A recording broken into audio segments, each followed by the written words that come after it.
estados. Agora 9h46, vamos falar ao vivo agora com o economista Reinaldo Cafeu. Muito bom dia, Reinaldo. Bom dia, meu caro Delfino e André. Obrigado aí por atender o convite do CBN Campinas. Reinaldo Cafeu, vamos falar do cenário econômico brasileiro neste momento. Qual que é a tua avaliação? Bom, nós temos alguns desafios, pela frente. Saímos aí de uma pandemia em que podemos dizer que a economia ficou bagunçada, Nós tivemos problemas de oferta de produtos, um fenômeno que não é só brasileiro, mas mundial. A inflação surgiu, problemas com containers no mundo todo, aquela história de fique em casa, a economia a gente vê depois, isso gerou o que a gente chama de economia de desequilíbrios. Isso está refletido na inflação. O governo brasileiro agiu no socorro dos estados e municípios. Praticamente em um ano de pandemia, nós gastamos tudo que nós economizamos, vamos economizar em 10 anos de previdência, mas, passado aquele momento pior, o ano passado, pode-se dizer, do ponto de vista da execução orçamentária, foi muito positivo. Entretanto, nós estamos ainda com o problema da inflação. E a inflação talvez seja o grande mal, porque a inflação ela atinge diretamente os mais pobres da população. De uma meta máxima de 5,25% no ano passado, nós fechamos em 10,06%. Consequentemente, o Banco Central mudou a postura dele em relação à política monetária, em especial na fixação da taxa de juros. Saltamos de 2% para agora virarmos em 10,75%.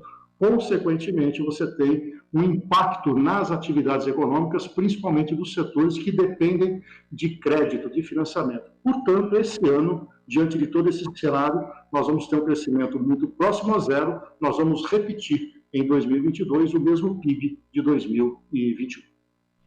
Reinaldo Cafeu, bom dia. André Berenguel aqui, obrigado em atender a CBN Campinas. Com relação, o senhor falou, com relação à taxa de juros, e ontem mesmo a gente conversava com representantes aí do setor econômico, com pesquisas da própria Boa Vista, do otimismo do empresariado, mas logicamente que está tudo atrelado ao dólar e essas expectativas. Com essas altas seguidas na taxa de juros, isso deve ser revisto ao longo do ano, como o senhor já colocou então? Na prática nós temos, vamos dizer, na visão macroeconômica, se a gente pensar que você tem que combater o mal maior, a ação do Banco Central está correta. Nós, inclusive, no Brasil, nos antecipamos em relação aos outros bancos centrais. Diariamente noticiado que nos Estados Unidos, uma inflação alta para os padrões americanos, fecharam em 7% no ano passado, bastante elevado, eles devem promover também alta de juros. A zona do euro também com alta de juros. Só não temos hoje alta de juros na China. A China, pelo contrário, está estimulando, com estímulos monetários. Então, se nós pensarmos do ponto de vista dos instrumentos que uma equipe econômica detém em suas mãos, em especial o Banco Central, a política monetária está no caminho certo. Agora, há um preço a pagar. Se eu quero ter a desinflação, ou seja, fazer com que ela não cresça mais daqui para frente e eleva a taxa de juros, setores que dependem do crédito são setores mais prejudicados. Então, você tem aí um retardamento no crescimento econômico. Sem crescimento econômico, você não equaciona fortemente a questão do desemprego. Há uma geração de emprego, mas ela passa a ser uma geração marginal, ou seja, ela não é completa, atendendo o grosso da população. Em outras palavras, uma linguagem mais simples, nós vamos patinando. Mas se considerarmos também que os desequilíbrios vieram da pandemia, que temos em curso alta de juros, e também é um ano de eleições, pensar num PIB para esse ano de 8 trilhões de reais corrigido pela inflação não é pouca coisa. Por isso, em parte, o otimismo. E outra questão também, que o desempenho econômico, ele é setorial. Certamente, quem está nos ouvindo nas regiões de agronegócios estão tendo outra visão. Aqueles que estão voltados às cidades, localidades para a indústria, uma visão mais pessimista. E tem aí um grande gancho de crescimento que vem do setor terciário. E aí eu incluo comércio e serviços, que fazem parte, porque o comércio ficou represado há muito tempo, e os serviços, a retomada gradativa da mobilidade das pessoas, notadamente no setor de turismo. Em resumo, o PIB será o mesmo, mas ele não vai impactar os agentes econômicos de maneira uniforme. tirarão vantagens quem trabalha no setor primário, agropecuária, e quem trabalha no setor terciário, comércio e serviços. E como é que fica a economia esse ano com a eleição, Café? Então, aí é o grande desafio. Olha, os personagens são conhecidos, né? Pelo menos os que estão à frente.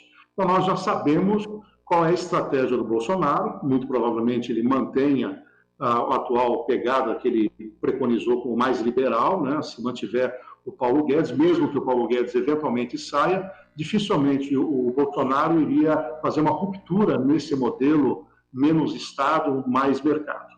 Por outro lado, também já é conhecida a história do PT no governo, né? O Lula, no seu primeiro e segundo mandatos, ele teve um comportamento não tão centralizador. A grande dúvida que existe agora é que, dependendo de quem eleja, qual vai ser o destino do país a partir de lá. Vamos pegar um recorte na candidatura do Lula. A equipe que o apoia na área econômica está forçando a barra para ele casar com um projeto chamado de quarentena fiscal. O que seria isso? Decretos e legislação em que permitisse o liberou geral, inclusive incluindo Caixa Econômica Federal, BNDES, estatais. Ora, se nós entrarmos em aventuras fiscais, isso é, não controlar adequadamente o setor público, ampliar os gastos públicos, isso vai refletir nas incertezas, refletindo incerteza, haverá proteção, proteção vai para o dólar, dólar mais alto contamina preços, preços mais altos, inflação, inflação mais alta, mais juros e mais paradeira na economia. Então, se eu colocasse algum risco, é do desconhecido. Pelos personagens que estão à frente, se mantiverem as histórias do passado, o risco é mitigado. Mas isso nós vamos saber durante os debates e principalmente quando essas propostas econômicas foram colocadas nesses debates para fazer uma avaliação mais intensa. Se nós vamos partir para uma aventura ou vamos dentro daquilo que a ciência econômica preconiza, que é a partir de um setor público enxuto, produtivo, gastando dentro do limite, gere credibilidade, menos risco futuro e menos exigência de prêmio para esse risco. Agora, Reinaldo, ainda nessa linha da política atrelada à economia, até porque não tem como fugir disso, né, nesse ano eleitoral, a gente teve por parte do Tribunal Superior Eleitoral essa semana a aprovação, né, do União Brasil, um novo partido lá, a fusão entre o DEM e o PSL, que está se tornando, portanto, a maior bancada na Câmara dos Deputados. Muitos projetos que passam por lá com esse viés econômico têm que ser aprovados politicamente. Com relação a isso, nesse ano eleitoral, onde muito vai ser conversado, né, nessa questão do toma lá da cá, até com fins eleitorais, o quão prejudicial toda essa política pode ser para a economia? Eu acho que o grande problema é a trava das reformas, né? Se nós olharmos aquilo que foi pensado para 4 anos de governo, o governo Bolsonaro só conseguiu realizar uma parte. Boa parte por problema da pandemia, e o Congresso ficou afastado, a articulação do governo diminuiu, mas, por outro lado, também a falta de vontade política, né? O governo Bolsonaro não se empenhou, por exemplo, com a reforma administrativa, que seria muito importante, né? Colocar uma nova regra para os entrantes no setor público, mantendo o direito adquirido de quem está hoje atuando no setor público, mas ter uma nova forma de quarentena, uma remuneração mais adequada dentro do mercado, não essa coisa de penduricários que a gente vê no setor público. A reforma tributária seria fundamental, né? Eu sou presidente da Associação Comercial e a gente tem uma reclamação permanente ali dos empresários que não aguentam essa carga tributária. Não é porque eles têm que pagar, é que eles têm que carregar isso no preço final do produto. Se nós olharmos o custo do Brasil comparado com os Estados Unidos, Alemanha e outros países, os custos do Brasil são de 35% a 40% maiores para você produzir o mesmo tipo de produto. Então, as reformas complementariam a reforma da Previdência, que somado ao sistema de privatização, tornando o Estado mais leve, trazendo dinheiro para interno, com marcos legais que permitissem mais liberdade econômica, mais previsibilidade.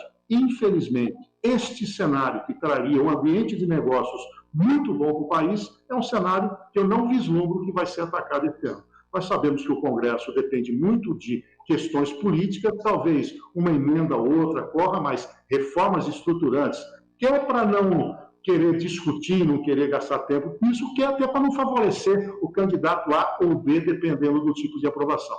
Vai depender muito dos próximos 4 anos para a gente ter uma reforma estruturante nesse país. Esse atual momento político está impactando no bolso das pessoas, Cafio? Sem dúvida, porque toda vez que você tem um tensionamento político, os agentes econômicos acabam ficando na retaguarda, na prevenção. Nós estamos com uma pequena lua de mel agora com o capital estrangeiro. Imagina, né, um capital que vem de fora para cá, comprando ações aqui que estão muito baratas, a Bolsa Brasileira está barata.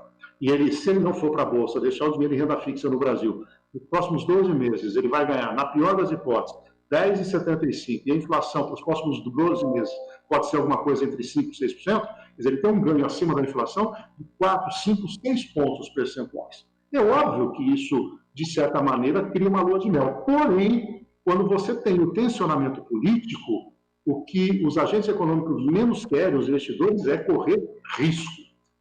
Quer que eu deixe meu dinheiro no seu país? Me dê a ração que eu preciso. Aumenta a taxa de juros, aumente o prêmio de risco. Então, toda vez que nós colocarmos posições populistas de quarentena fiscal, PEC dos combustíveis para reduzir tributo, sem dizer da onde virá outra fonte se não cortar gasto, tudo isso tem um preço. E sabe como é que chega no nosso bolso?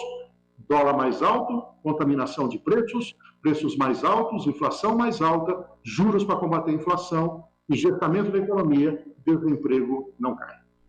Muito bem, informação importante. Nós conversamos com o economista Reinaldo Cafeu. Cafeu, muito obrigado pela participação no CBN Campinas. Um bom dia. Um bom dia para você, Delfino, e para você também, André, e aos ouvintes da CBN. Muito obrigado. 9h57.